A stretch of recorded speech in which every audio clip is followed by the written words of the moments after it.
was released near the launch of the Sega 32x during the holiday season of 1994. It was highly regarded upon release, receiving rave reviews from the gaming press. As time has passed, the game has developed a reputation of being a bad port, and 32x, Doom's legacy fades with each passing year. The story of Doom takes place on Mars and its moons.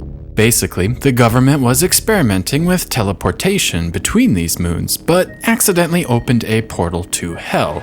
Demons and other demonic entities traveled through these portals and wiped out all of the military personnel, except you. The fate of the world is now in your hands, and the adventure begins. Doom throws you right into the action, without any tutorials or other guidance. Instead, you are placed into an open room, and are left to learn the controls on your own.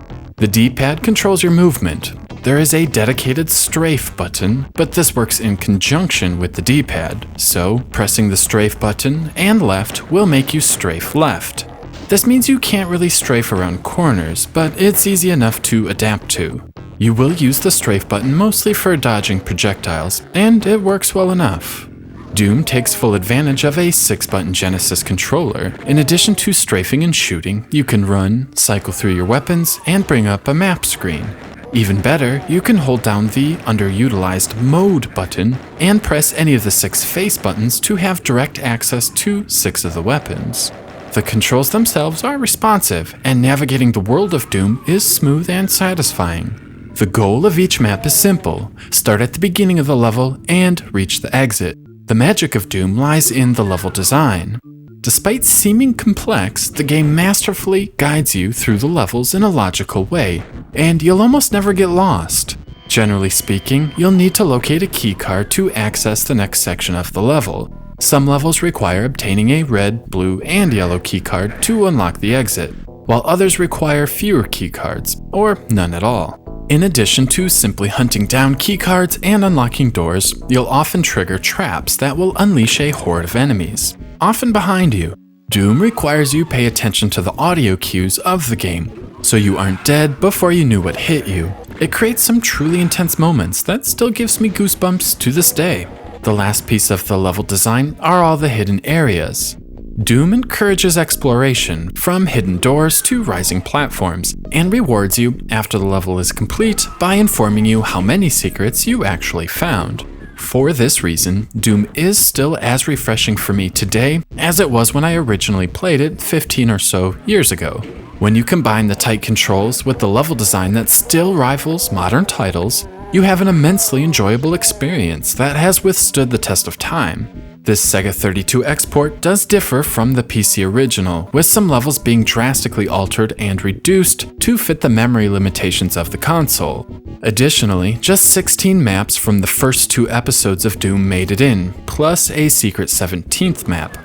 Another compromise made due to the lack of system RAM is the enemies. They always face the protagonist, and you never see the sides of them or their backs. Things don't stop there. 32x Doom is played with a small border rather than full screen, which helps keep the frame rate decently smooth. The texture work is also mediocre, likely due to the color limitations of the Sega Genesis. It is pleasing for the most part, but some textures look pretty poor. Most lighting effects are also missing or reduced entirely. Wherever you are, you can see all the way across to the other side. More graphically accurate ports have things get dimmer the farther away they are. As a side effect, it is a bit easier to navigate in 32x Doom. Finally, the soundtrack in Doom gets lampooned for sounding like bowel movements. This is actually pretty absurd. 32x Doom is a decent approximation of what folks in 1993 heard if they didn't have a nice sound card in their PCs. For what it's worth, it sounds like a typical American Sega Genesis soundtrack, with few instruments playing at once, and the instrument quality occasionally being rather suspect. However, the compositions are excellent, with an eerie ambiance fitting the hellish environments rather well. While some like to point out the shortcomings and compromises made with the 32x port of Doom, it's still a solid experience. The graphics are pleasing, the sound is just fine, and the controls are great. Even better, Doom for the Sega 32x is still Doom. This is a groundbreaking title and an absolute blast to play. If you're looking for the definitive version of Doom, then you'll be left wanting more. If you're looking for an alternative version of Doom that is still enjoyable, then mission accomplished. The bottom line is this: Doom for the Sega 32X is some of the most fun you can have in a video game. The shooting is satisfying, the controls are tight, and navigating the game's 17 levels is a real treat. This is one of the few games that I can sit down and play for 2 or 3 hours in one sitting. The experience is so engaging it's tough to put down. There are so few games which suck me into their world and completely steal all of my attention, letting me forget all about the real world. This is a great game.